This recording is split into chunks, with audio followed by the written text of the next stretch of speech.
हैं, इनसे इन खिलाड़ियों का उत्साह बढ़ रहा है और उत्साह में चार चांद और इसलिए लग गए हैं क्योंकि नौकरी में अगर प्राथमिकता मिलेगी तो आप सोचिए कि और मन से ये खिलाड़ी खेलेंगे ताकि उनका भविष्य भी उज्जवल रहे।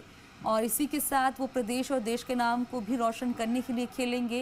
ये एक उम्मीद जागती है ये तस्वीरों के जरिए। एक्टिविटी इस तरह की लगातार होती हैं तो काफी खुश नजर आते हैं तमाम खिलाड़ी। और अभी मुख्यमंत्री मीडिया से मुखातिब हो रहे हैं, क्या कुछ कह रहे हैं सुनवाएंगे आपको। देखिए, ग्रामीण राजीव गांधी शहरी व ग्रामीण ओलंपिक खेल जो है, जिस रूप में पूरे प्रदेश के अंदर एक अनुपम प्रयोग है, एक प्रकार से पूरे मुल्क में कहीं पे भी, मेरे दुनिया के मुल्कों में नहीं होता होगा, एक साथ में तमाम उस प्रदेश के गांव के लोग एक साथ खेले हैं और कोई एज बार नहीं है, उम्र की कोई सीमा नहीं है। 80 साल के लोग भी खेल रहे हैं, 60 साल की महिलाएं खेल रही है और दादा पोते साथ खेल रहे हैं। अब सोचिएगा कि पिछली बार जो है 30 लाख पंजीकरण हुए थे, 10 लाख महिलाएं थी। इस बार लगभग 60 लाख का पंजीकरण हुआ है। 58,500,000 को तो पहले हो चुका था, तो लगभग 60 लाख में 25 लाख महिलाएं हैं। अब आप कल्पना कीजिए कि आप देख रहे जो उत्साह भी, जो रस्सा कसी का खेल था उसके अंदर, क्या महिलाएं रस्सा खींच रही थी, मुझे बड़ा आनंद आ रहा था। क्या कबड्डी खेल रही बच्चियाँ हमारी बहन बेटी हैं। आप सोच सकते हो कि इतना बड़ा आयोजन दुनिया में कहीं नहीं हुआ है। तो ये जो इसलिए किया गया जिससे कि ओलंपिक में, कॉमनवेल्थ में, एशियाड में हम कहीं नहीं टिकते हैं। हमारे मुल्क के लोग, छोटे छोटे मुल्क दुनिया के हैं, पता नहीं कितने मेडल ले जाते हैं। तो राजस्थान के बच्चे भी टैलेंटेड हैं। अब जब इसमें सिलेक्शन होगा उनका हम पूरा ध्यान रखेंगे। आगे फिर उनके लिए कोचिंग की व्यवस्था करनी है, ट्रेनिंग की व्यवस्था करनी है, वो भी करेंगे हम लोग। वैसे हमने खिलाड़ियों को आउट ऑफ टर्न प्रमोशन दिए हैं, आउट ऑफ टर्न नौकरी दे रहे हैं हम लोग, और रिजर्वेशन किए हैं नौकरियों के अंदर उनका। 40 साल की जो ज़्यादा उम्र वाले जो अवार्डी हैं उन्हें पेंशन तक दे रहे हैं। इतने क्रांतिकारी कदम उन्होंने उठाए हैं जिसका लाभ पूरे प्रदेश के अंदर माहौल बनाने में बहुत बड़ी भूमिका अदा कर रहा है। कार पूरे मुल्क में राजस्थान चर्चा में आ गया, भाई चर्चा हो रही राजस्थान के खेलों की, ये हमारा ध्येय था, वो मैं समझ पूरा हो रहा है। सर, आज आपका एक नारा जो पंचलाइन अब तक थी, मांगते मांगते थक जाओगे, देते देते, वो आज बदल गई। आज आपने उसमें गारंटी और ऐड कर दी। हाँ, मैंने कहा कि जो है अभी तक तो मैंने कहा मांगते मांगते थक जाओगे और मैं देते देते नहीं थकूंगा। अब मैंने कहा भाई अब तो चुनाव आ रहे 1 महीने बाद में, तो 1 महीने के 45 डेज के बाद में तो आचार संहिता लागू हो जाएगी, तो हम लोग घोषणा कर नहीं पाएंगे। तो पहले मैं आगाह करूँ लोगों को, खूब मांग लिया, मांगते रहो, 1.5 महीना और तुम्हारे पास में है। पर अब मैं गारंटी देना शुरू करूँगा। अगर अगली बार बजट पेश करेंगे हमारी सरकार, तो हम गारंटी देते हैं कि आपकी मांग पूरी की जाएगी। एक और चर्चा है जनता में, विजन 2030 क्या है? चर्चा है। तो 30 का तो विजन हम बना रहे हैं पूरे प्रदेश के तमाम लोगों को, अर्थशास्त्रियों को, साहित्यकारों को, पत्रकारों को, लेखकों को, विशेषज्ञों को, छात्रों को, युवाओं को, मजदूरों संगठनों को, मतलब सबको जोड़ रहे हैं। वो क्या सोचते हैं 30 तक क्या होना चाहिए राजस्थान अपने फील्ड के अंदर, ये हमारी थीम है 2030 तक की। हम चाहते हैं राजस्थान भी 2030 तक कम से कम देश में जो अग्रणी राज्य माने जाते हैं उसकी श्रेणी हम भी पहुँचे। पर कैपिटा इनकम है, हैप्पीनेस इंडेक्स है, अर्थव्यवस्था हमारी है। आज भी नंबर 2 पे हम लोग हैं देश के अंदर अर्थव्यवस्था में। Number 1 Andhra Pradesh, number 2 Rajasthan. तो राजस्थान अच्छे परफॉर्म कर रहा है, अच्छा वित्तीय प्रबंधन कर रहा है, तभी तो इस तरह से बजट पेश कर रहे हैं और उनको इम्प्लीमेंट भी कर रहे हैं। लोग आश्चर्य हो रहा है कि इम्प्लीमेंट भी हो रहा है। सड़कें बन रही है, कॉलेज खोल रही है, तहसील खोल रही है, जो मांगा वो सब काम हो रहे हैं। तो मेरे ख्याल से राजस्थान बहुत तेज गति से आगे बढ़ रहा है। वही माहौल जनता में पहुंच चुका है। महंगाई राहत शिविर में बनाए, अब अन्नपूर्णा योजना है।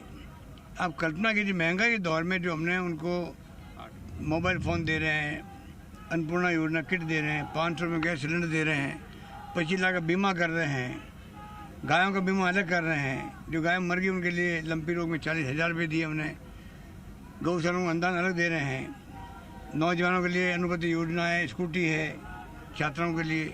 इतनी योजनाएं मुझे भी याद नहीं रहती है। तो ये सब क्यों किया जा रहा है? इसलिए कि हमारे बच्चों को, परिवारों को विश्वास है कि सरकार हमारे साथ खड़ी है महंगाई के वक्त में। नौकरी लगा रहे हम, 3 लाख नौकरी किसे कहते हैं? प्राइवेट सेक्टर में नौकरी लग रही है। 100 जगह तो हमारे रोजगार कैंप लग रहे हैं, मेले लग रहे हैं 100 जगह पर, 30-35 हो चुके मेरे ख्याल से। तो मैं समझता हूँ गुड गवर्नेंस का उदाहरण राजस्थान बनता जा रहा है देश के अंदर। अब हमारी योजनाओं को लेकर के अन्य राज्य सरकारें अपने मैनिफेस्टो में ला रही हैं उन योजनाओं को, चाहे कोई पार्टी की हो। इससे बड़ी उपलब्धि राजस्थान की क्या होगी? हमारी योजनाओं का अन्य राज्य सरकारें, चाहे वो कोई पार्टी की हो, अपने मैनिफेस्टो में डाल रही है। ये स्थिति है, तो उससे राजस्थान गौरव बढ़ा देश के अंदर कि राजस्थान जिस प्रकार योजना बना रहा है, वो योजना राहुल गांधी जी ने कहा था, ऐसी योजना देश में कहीं नहीं बन रही है। हमारी योजना देश में एक प्रकार से एक मार्गदर्शक के रूप में आगे आ रही है। बहुत बड़ी राजस्थान वाले गर्व की बात है। ओपीएस दे दिया हमने कर्मचारियों को।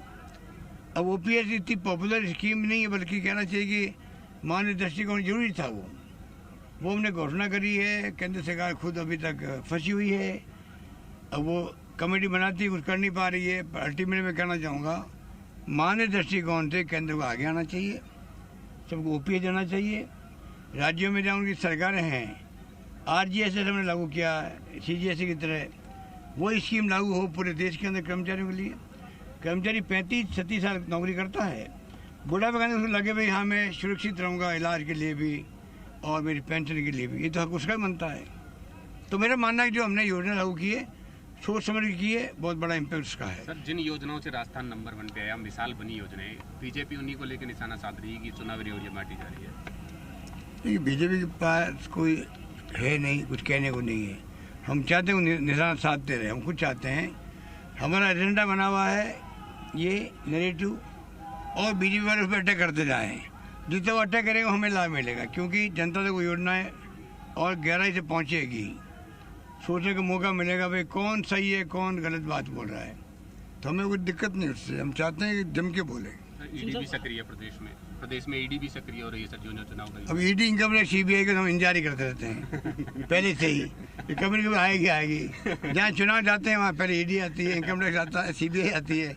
ये हमारी नई बात नहीं है, तो ये आएगी, हम वेलकम करते हैं। हम चाहते हैं कि जो वास्तव में बेईमान है, करप्शन किए हैं, ईडी हो, इनकम टैक्स हो, सीबीआई हो, हमारे एसीबी हो, हमारे एसीबी बख्श नहीं रही है। हिंदुस्तान में एकमात्र इंटीग्रेशन ब्यूरो राजस्थान का, जिसका मैं मंत्री हूँ। जितने हमने रेड की है हिंदुस्तान में कहीं नहीं हुई थी रेड। हमारे 5 साल तो आईएएस ऑफिसर, आईपीएस ऑफिसर फंस गए, कलेक्टर फंस गए, अरेस्ट हुए हैं, एसपी अरेस्ट हुए हैं। क्या नहीं हुआ राजस्थान के अंदर? अब उसको लेके कहते हैं राजस्थान बस करप्शन बहुत ज़्यादा है। अब इनकी बुद्धि का बताइए, जो कहने वालों को देवालय नहीं निकला हुआ है। जो अगर करप्शन के राज्यों में तो आपको मालूम है, बगैर मुख्यमंत्री परमिशन के आप क्लरिकल स्टाफ को भी नहीं पकड़ सकते हो, वहाँ छापे पड़ते ही नहीं है। इसके मतलब वहाँ करप्शन नहीं है। हमने जीरो टॉलरेंस कर रखा है, जीरो टॉलरेंस है यहाँ पर। करप्शन को बर्दाश्त नहीं किया जाएगा, हम पकड़ेंगे पकड़ेंगे पकड़ेंगे। और उल्टा ही कह रहे हैं साहब ये तो बहुत ज़्यादा करप्शन हो गया यहाँ पर। तो जनता आजकल सब समझती इन बातों को।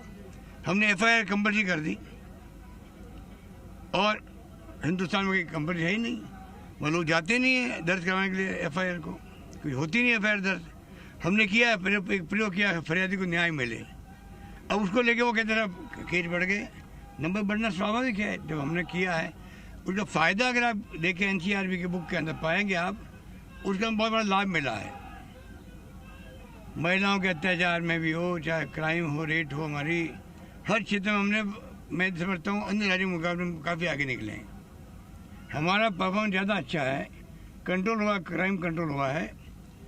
यूपी है, मध्य प्रदेश है, अन्य राज्य में देखिएगा आप, वहाँ पर ज़्यादा अत्याचार हो रहे हैं महिलाओं पर, रेप हो रहे हैं, पॉस्को एक्ट लग रहा है, और ये उल्टा आंकड़े देते रहते हैं घुमा घुमा करके।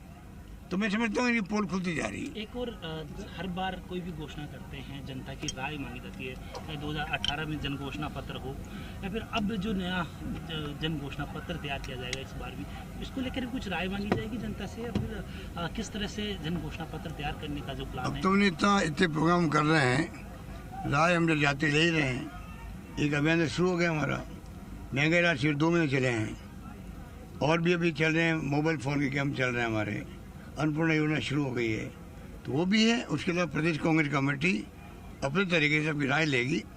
मैनिफेस्टो बनने में वक्त है, तो हम चाहेंगे जनता की भावना परिलक्षित इसके अंदर हो। केंद्र सरकार ने जवाहरलाल नेहरू का नाम दिल्ली में चेंज कर दिया। केंद्र सरकार ने पंडित जवाहरलाल नेहरू का नाम चेंज कर दिया दिल्ली में। जनता कह रही है कि हमारे मुख्यमंत्री जी पहले के जैसे स्वस्थ होकर वापस जनता के बीच में कब तक आएंगे? ये मेरे दोनों पैरों में ये लोग समझ नहीं पाए, बीजेपी वाले। उनकी ये मजाक उड़ रही जनता में कि ये इतने ओछे लोग हैं कि मेरे पैरों में फ्रैक्चर है, फ्रैक्चर 3 टुकड़े हो गए गड्ढे के, एक अंगूठे में, एक अंगूठे में हेयर लाइन फ्रैक्चर है, नाखून बाहर आ गया पूरा। इससे बड़ी बात क्या दुखद हो सकती है? मैंने कल कहा ना नेता प्रतिपक्ष को, तुम आके सीएम और मिल लेते मुझसे, तुम्हारी हाइट बढ़ जाती भाई कि देखो यहाँ पक्ष विपक्ष में ऐसे रिश्ते हैं, रिश्ते आज तक रहे हैं। पहली बार मैं देख रहा हूँ वो रिश्ते कोई तार कर रहे हैं राजस्थान के अंदर, जो उचित नहीं है। और अब उनकी परवाह हम क्यों करें? हम तो अपने दुख पाले हुए हैं और 1.5 महीने तो हो गए इसको। डॉक्टर कहते हैं 1.5-2 महीना तो लगता है ठीक होने में, पर अभी महीना 1.5 महीना और लगेगा जब जाके ये हड्डी वहाँ पर मजबूत होगी। वरना अगर थोड़ी बहुत भी टच भी हो गया इसके, वहाँ पर डिस्टर्ब हो गई मान लो, तो फिर 2 महीने गई। तो मुझे इलेक्शन लड़ना, अभी कैंपेन भी करना, इसलिए मैं बचाव करके चल रहा हूँ, अपना भी कर रहा हूँ। और राजेश पायलट जी को लेकर भाजपा की ओर से भी कई तरह की जो अभी हाल ही में राजेश पायलट जी हमारे साथ, हम दोनों साथ साथ आए थे पार्लियामेंट के अंदर 80 के अंदर।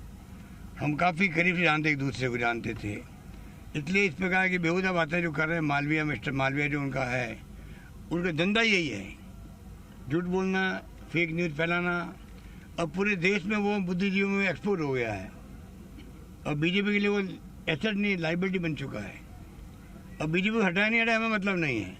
आज बीजेपी के लिए लाइबिलिटी कोई है तो अमित मालवीय जी है, ये मैं कह सकता हूँ, क्योंकि जनता समझ गई तो फेक न्यूज़ चलाता रहता है बीजेपी के बिहाफ पर। तो ये स्थिति है, तो आप चिंता नहीं करें, राजस्थान में माहौल अच्छा बना हुआ है। सरकार, इस बार उम्मीद मैं करता हूँ जनता जो है, जनता का आशीर्वाद वहाँ पर मिलेगा रिपीट करने में सरकार को, मुझे लगता है। जो फीडबैक आ रहा है हमारे पास में आम जनता का, गाँव का, गरीबों का, दलितों का, पिछड़ों का, माइनॉरिटी वालों का, सबका, छत्तीस कौम चाहती है सरकार वहाँ पर रिपीट हो। ये मेरा मानना, ये मेरा मतलब मैं अनुभव कर रहा हूँ या मैं महसूस कर रहा हूँ। बाकी जनता माई बाप है, हम कुछ नहीं कह सकते हैं। चुनाव परिणाम आए तो मालूम पड़ेगा। पर ये जो पैसा खर्च करना चाहते हैं बीजेपी वाले, जनबल के उपयोग, दुरुपयोग कर रहे हैं पदों का। प्रधानमंत्री 6 बार आ चुके राजस्थान में, कोई दूसरा काम है नहीं उनके पास में क्या?